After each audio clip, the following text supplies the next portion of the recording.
boleettii keenya dhaabataa jirra. Yoo wanti barbaachisu jiraate akka carraa yookiin xabaqaan barbaadu dhumarra karuma maatiitiin xabaqaan akka godhamu godhama.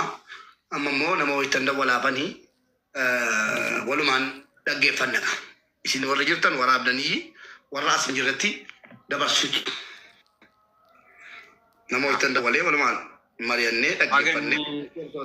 Aganni namatti bilbilutti hundi keessanuu pileesheer godhaati. Ganni waan jiru aadan tana keenyaa sanaa maannoo dhimma qabate kana dhimma lubbuun mucaa dhabame lubbuun mucaa achi buutee dhabame du'aasiillee dhabame kana fayyaa jirtiif hin jirtu waan isa rakkoo ta'e egaa neetworkiin kee mosii daddarbata diimessee jira hundi keessanuu sheer godhaa gaayis mubee neetworkii kee sirreessi duran dawwalini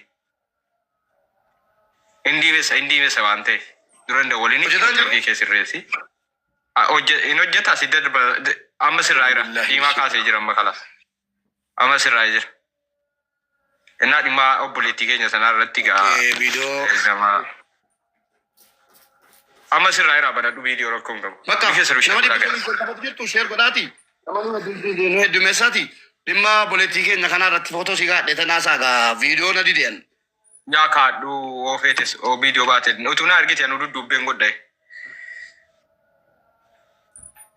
duddubbeen godha liyyuu ture bar naa ergine masan jiraan naa ergi duddubbeen godha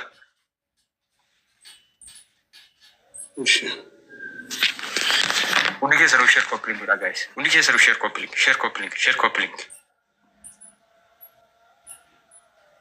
coupling godha hundi keessanuu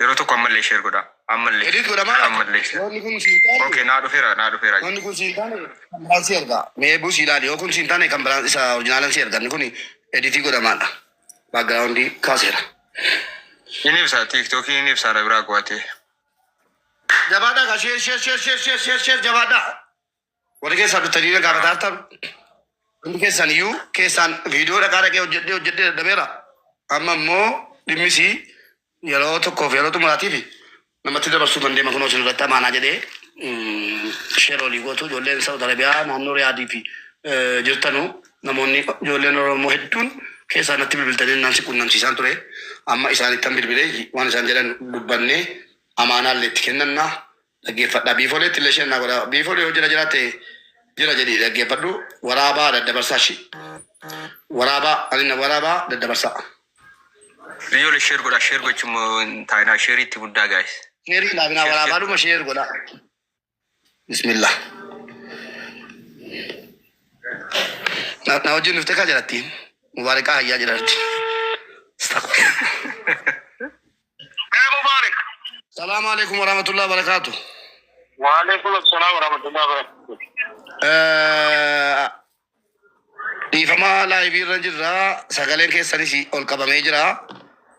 Abudaan keenya mee waa'ee obboleettii keenya gaa waan isinii ibsamuu qabu isinii ibseen tureedha haga ta'e waa'ee deemuu kootiisiis wal qabatee yoon deeme maalan baasaa isin immoo maal nu gargaaruu dandeessu isa jedhu mana tokkummaa laayivii bananneeyyi nama 700 wayii isin dhaggeeffataa jira mee uummataafis anaafis naa ibsaame dhimma obboleettii keenyaa kuni warri asiisii biiroon asii dhannee jennaanii hin beennu duuteetti dhageenye jedhani eessaa dhageessanii jedhee gaafannaan akkuma isin dhageessan dhageenye jedhan warri biiroo Saudiisi arabifuma caccabaadhaan ittiin haasa'e naan sin ergeen tureedha waraabee jaraanis haasa'ee namicha Mahammad jedhama dawwalee fi biiroo keetiin dhuftee duute mucaanii jennaan anis akkumatti dhageesse kanan dhaga'ee jedhe hay qabatamni si'eessa jiraree mucaan eessatti duute moo manaa kimii qabni jirti jennaan hin beeku jedhe akkamitti wallaalta biiroo keetiin dhuftee yoo jennaan hojjechiisaatti immoo dawwalteettaa jennaan dawwaleeraa jedhe maal jedha jennaan nuu deebisuu hin dandeenye jedhe nuu deebisuu hin dandeenye seeraan itti deemnaadhaafi jedhe torbee caaleeroonni kun seeraan itti deemuuf reef kana maal nuun jettu meeme maal nuun jettu moo maal nu gargaaruu dandeessu moo dubbadhaa sagalee keessa waraabadha. Mubarak hedduun namni keenya siifaa kuni tokkoffaa paaspoortii isaa bakkaachuu qaba fira ofii biranna deemu. Paaspoortii isaa to'atamaadha ta'uudhaan mayyatti gammanitti Suudiidhaaf Itoophiyaa keessatti paaspoortii isaa inni asii dhaqan hojjetu jiinsiin kubaa qaba jiinsiin ambaasii keessatti hojjetu jiinsiin walitti hidhaadha ambaasiidhaan. Eddeen siintattu beekamaadha. Namni simbirarrattu beekamaadha. Dhagaadha. Dhagaan jira. Namni simbirarrattu sun beekamaadha. Garuu ati immoo kaaseeratti ati nama itaamaan qabne yookaan ziyaaraadhaatti paaspoortiidhaan waan dattuu fi wanta ati gootu tokko hinjiru iqaamaa malee wanti godhamu tokko hinjiru iqaamuma tuu qabaatanis immoo muuxannoo barbaada wanti kun. Anamma danda'u wanta isin gargaaruu danda'u bakka paaspoortiin argame anamma guddaa dhufoon kan nan barara. Guddaa jechuun sanbata guddaa dhufaa jechuudha guyyaa 3 guyyaa 2 booda. Borko kana soona boru. Borooltanii iftaan Saudi Arabiyaa yaadii jechuudha. Ayyee. Gaafa natti geejjibee dhannee shamsuudha wajjiniin shamsuu jira. Shamsuudha wajjin kompiitara lakkoofsa intala kanaa kompiitara keessa galchinee keessa akka jettu kafiilli eenyuun akka ta'e bilbila sachii arganna. Bakka siin datteessa achii arganna waan ta'eef ammasitti karaa kansi hin tuuteef hin jirtu. Paaspoortuma ishee kana karaa shoortaatiinis immoo jiraachuu fi buusii ilaaluu dandeenya jechuudha. Kanaaf ammasitti eeggaddaa inshaallah rabbi jira isaanii achi dandee ambaasii wajjiniin siisteemii keessa ilaallee eenyuun bira kadhatte ilaallee dawwallee namicha sana eessarratti jennee namicha sin gaafannanu. Kana booda bireentii isaa abbannee namicha karaa seeraatiin gaafachuu dandeenya.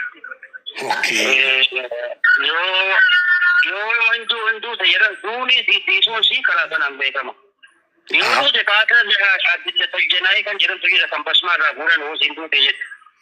Onlaayinii irratti gaggeeffamee jira duuti dhiisuun si paaspoortii sitii wal qabee qaamaa sitii wal qabee onlaayinii irra waan oolu jennaan achirraa argachuu dandeenya bireentii keessaa.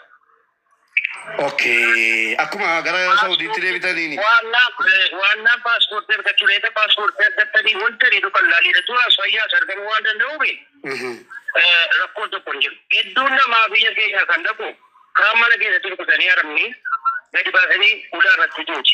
Kaan immoo bishaan buuti. Kaan waa hedduutu nama keenya irra ga'a. Baalii fi paaspoortiin jiraachuu qaba. Paaspoortiin namni fira ofii asirraa suuqitti argatu koppii paaspoortii biratti bitachuu qaba. Seera Saudiitiin jechuudha isinillee baasii keessa hojjettu iyyuu seera Saudiitiin yoo duute jiraatte paaspoortii siitiin onlaayinii ashaaraa siitiin onlaayinii laga dhiifamteetti jechuudha yoo duute. Hin arganna haadha tu nama gajjida namni du'a sana bira ga'ee bakka du'a sana nama fuudhu suni. Namni adilla tajjanaa kan jedhamtu jira.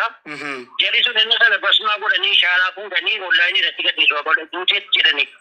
Kanaafuu paaspoortii hin argama jechuudha. Paaspoortiin ba'a. Paaspoortiin basmaa ba'a. Basmaa quba sidaa waan ba'u jennaani. Gaddanna sana Itoophiyaa akka taate maal akka taate hunda isaa gadhiisanii jiru. Maaliin akka tuuti. Hunda isaa jara bira argamu. Kan argachuudhaafoo paaspoortii siinuu awwalatannee ambaasii wajjiniin siisteemii keessa laallee eenyuun bira irratti ejiinsii kamtu fidee ejiinsiin kuni sobduu moo dhugaadha. Karaa kanneen ittisa jedhamu achirratti dandee ilaalla. Walitti ilaala jechuudha ejiinsii ambaasiin. Ejensiin itu wayitii ejensii Saudi Arabiyaa suni arabichi itti naaseen ture sagalee sirrii ergeera. Dhuguma hin beekumoo baddeeduma dhabamnaa wallaalee ergaa bade haasaan. Mubaarik wanta ti beekuu qabdu. Ejensiin inni rasmiin nama fidu. Kan biraa ta'ee ejensiitti gurguratti nama. Ijoolleen keenya nama sadii walitti gurguramu ejensiin irraa bita waan ta'eef. Inni kun kompiitara keessaa obaafne abbaa haqiiqii yoo qabanne malee. Bakkeedhaan nama biraa bakkeedhaan bilbila namni itti kenne nama qabuun hin danda'amu. Isa sila musaanada irra jiru sanatti qabama. Nama musaanada asirraa biyya kanaa intala kana biyya kanaa baase. Ejiinsii biyya kanaa baase musaanada jira. Sanarraa arganna waan ta'eef kanan argachuudha paaspoortii bakka qabaannee inshaallah sanyoo dhufu waan ta'e isin barsiisa inshaallah. Isinii kan ilaala rakkoon qabu harka keenya keessa waan ta'eef. Du'aansis fayyaansis hin argamachuudhaan barbaade. Hayyee yooma du'aansi shakkii lama qabna. Tokkoffaan hin duune kan jedhu manni keenya hin duune hin affalamte kan jedhu jira.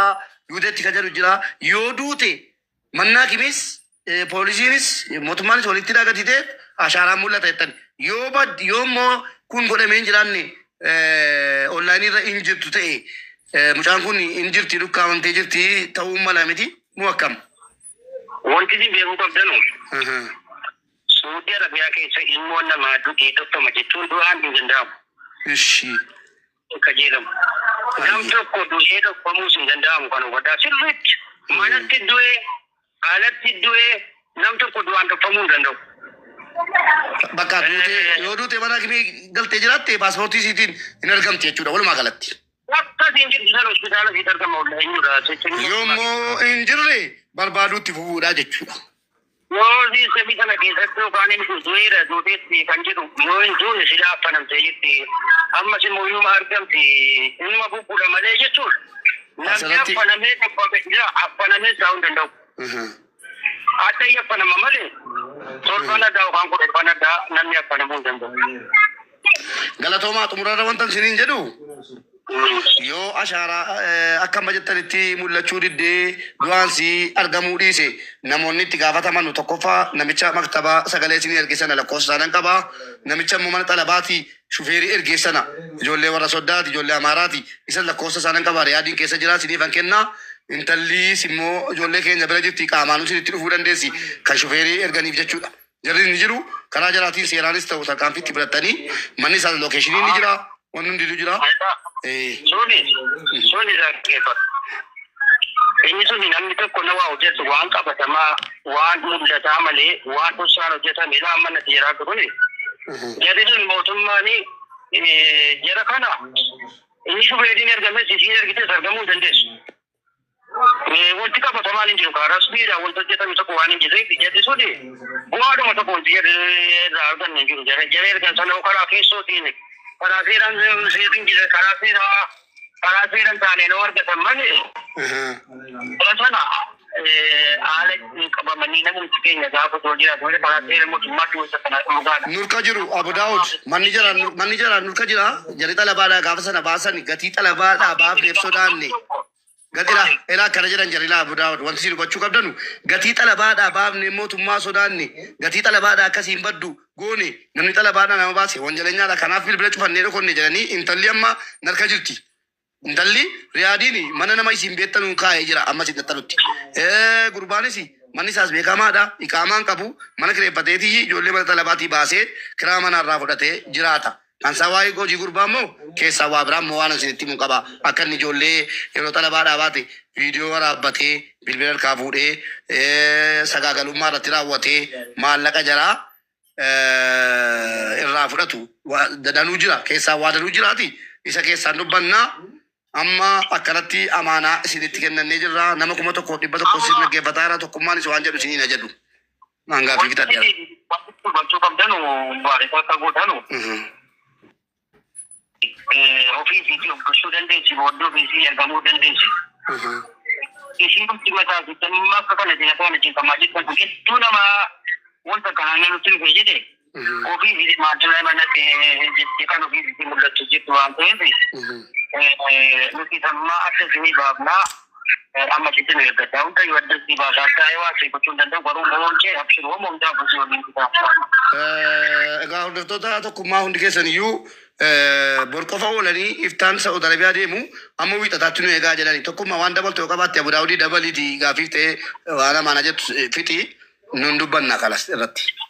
Egaa sagalee keenya yeroo ga'anii akka isaan dhugaa dubbachuuf biyya kana keessatti nama muuxannoo guddaa qabudha isaanii seeraan waan seeraan dhufu akka isaan fixan abdii irraa qabnaa bilbilaan osoo hin taane qaamaanis ittanii mana biran dhufu waan ta'eef qaamaanis argee alisi nan jajjabeessa Abu Daawud keenya nagaan kuttaati sagalee keessan karaa onlaayiniiti kan dhaggeeffataa yeroo kan karaa laayivii tiiktokiiti nagaan kuttaa akkasiin gaafa dhuftan immoo ulaagaa seeraatiin seera guuteen akkasiin mucaa kanallee nu argitan abdii guutuu isin irraa qabna jechuun barbaada. Amaanaa maatiirraa nuuf fudhaa kottaa maatuma keenya waan ta'aniif jechuudha Abu Daawud. Bareedaadha haasa'uudha bareedaa. Rabbi nama gargaaru yoo manoofataa rabbi kee mul'isu jiran sadarkaa rakkoon hin jiru abshira rakkoon tokkon jiru sii baay'ina. Abshirkumullaa Abu Daawud keenya galatoomaa ulfaadha. Egaa obboleewwan keenya viidiyoo kana waraabdanii footoo mucaatii wajjin maxxansaa Abu Daawud jechuun